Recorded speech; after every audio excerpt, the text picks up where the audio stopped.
जैसे आप लोगों के स्मरण में होगा कि श्राद्ध पक्ष के अंदर चुटकी भर आटा दरवाजे की दोनों चौखट पर डाला जाता है। किसी किसी के यहाँ दरवाजे पर आटे से रंगोली बनाई जाती है। कहीं देखिए आप लोगों ने कि नहीं देखी? स्मरण में होगा किसी के, दरवाजे पर आटा डाला जाता है। वो देव पितर के भाव से डाला जाता है। जिस बेटे बेटी का मंगल विवाह नहीं हो रहा हो, शुभ कार्य की सूचना नहीं आ रही हो,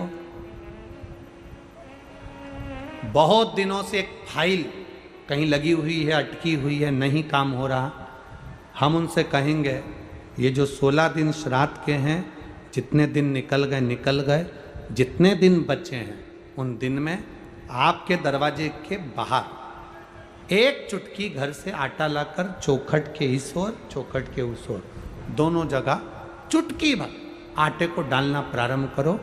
16 दिन श्राद्ध के पूर्ण हो।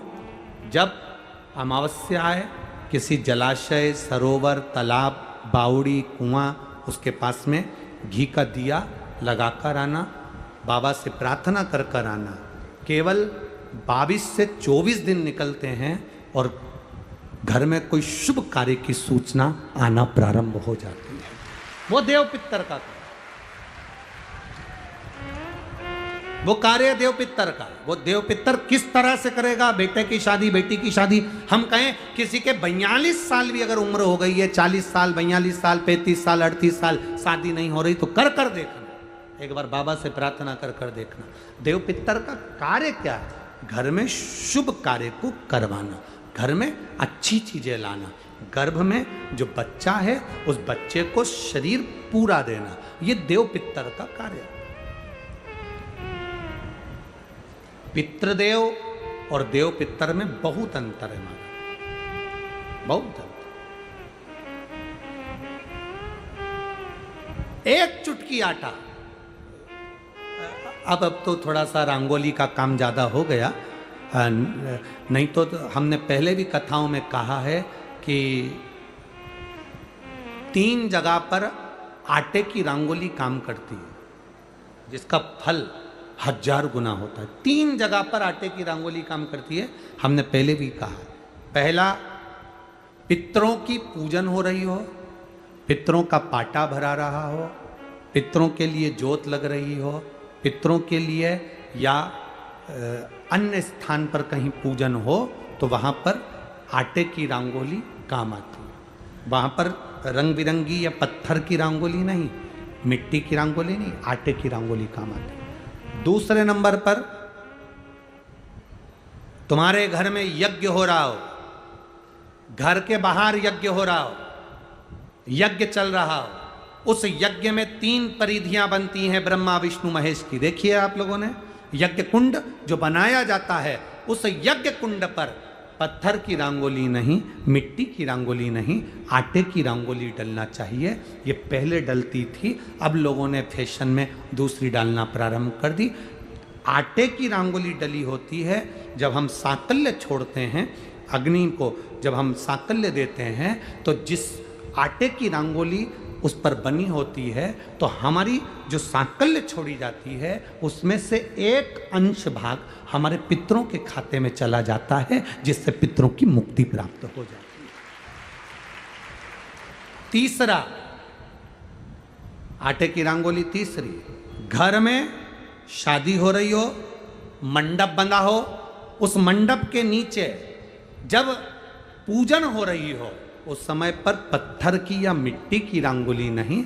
अगर पंडित पूजन करा रहे हैं या मंडप की पूजन हो रही है, जिसके नीचे लड़का लड़की की भांवर होगी, दूल्हा बैठेगा, दुल्हन बैठेगी, वहां मिट्टी की रंगोली या पत्थर की रंगोली नहीं, उस जगह पर आटे की, हल्दी की रंगोली डाली जाती है। अब आपके यहाँ डालते कि नहीं डालते पता नहीं, पर हमारे यहाँ शास्त्र रीति कहती है ये 3 जगह की जो रंगोलियाँ हैं, ये हमको आटे की रंगोली डलने से, क्यों? शादी के मंडप में पत्थर की रंगोली या मिट्टी की रंगोली क्यों नहीं डाली जाती? शादी के मंडप में यहाँ दूल्हा दुल्हन की शादी होती है, वहाँ पंडित जी भी आटे की रंगोली डाल देते हैं, घर की बहन बेटियाँ आटे की रंगोली डाल देती है। उसका कारण क्या होता है? जिसकी शादी में मंडप के नीचे आटे की रंगोली डलती है, वहां पितरों को निमंत्रण नहीं देने की जरूरत पड़ती। वहां पितर उस वर कन्या को आशीर्वाद देते हैं, जिससे उनका वंश बढ़ता है, वंश रुकता नहीं। और ये निश्चित है, जिसकी शादी में, जिसके विवाह में आटे की रंगोली डलकर भांवर हुई होगी, उसके घर में संतान सुख रुक नहीं सकता, उसके यहाँ संतान का सुख होता ही है। जिसके यहाँ आजकल ये पत्थर रंगोली डाल देते हैं, डाल दिया और कह दिया बस, क्योंकि आजकल फैशन में तो दुनिया जी रही है, तो वो आटे की रंगोली कौन डाले, तो वो फैशन में चल गया। तो संतान की प्राप्ति में भी थोड़ा सा, अब तुम देखो पहले का समय आज का समय कितना अंतर है महाराज।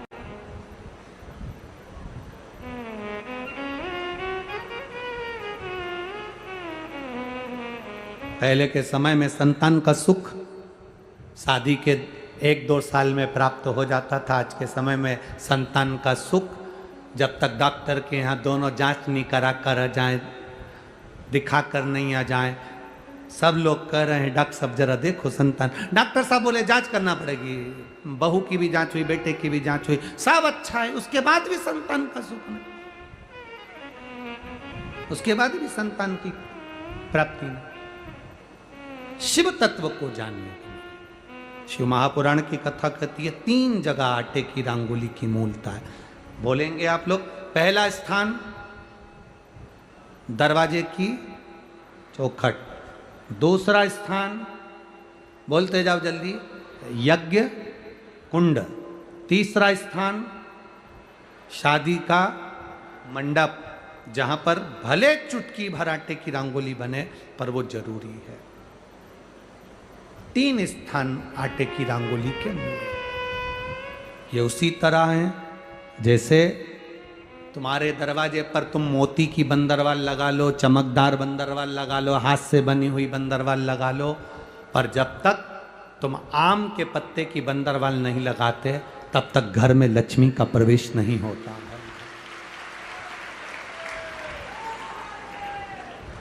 आम के पत्ते की बंदरवाल,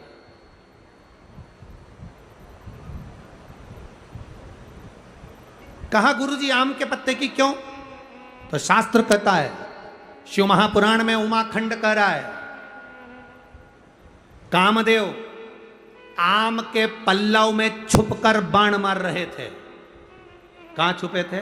आम के पल्लव में, आम के पत्तों में छुपकर कामदेव बाण चला रहे हैं। भगवान शंकर का जब तीसरा नेत्र खुला, कामदेव आम के वृक्ष पर भस्म हो गए, आम का वृक्ष जलने लगा, आम के पत्तों में अग्नि प्रकट होने लगी।